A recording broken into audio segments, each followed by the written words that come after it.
What's the worst thing someone has ever done to you? My parents divorced when I was 7. My father had an affair. My father remarried and got a new family. My mother remained single and bitter. She still loved him. They always used to argue about whose turn it was to have me.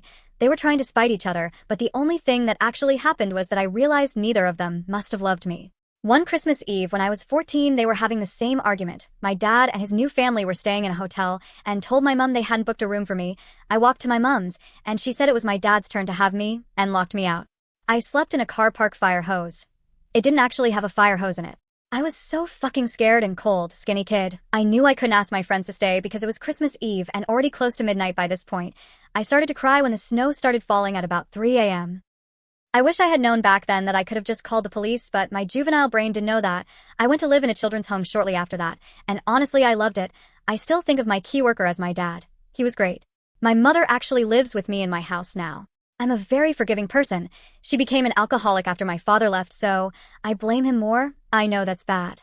She was an awful mother, but she was a product of her own upbringing. I wasn't so forgiving with my father because he replaced me.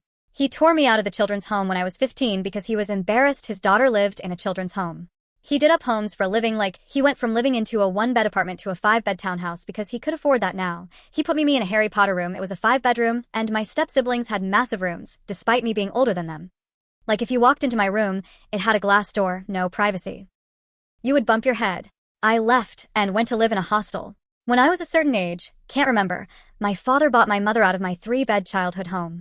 She bought a 1-bed flat. I was like, okay, guess I'm not welcome. I phoned up social services and put myself into care.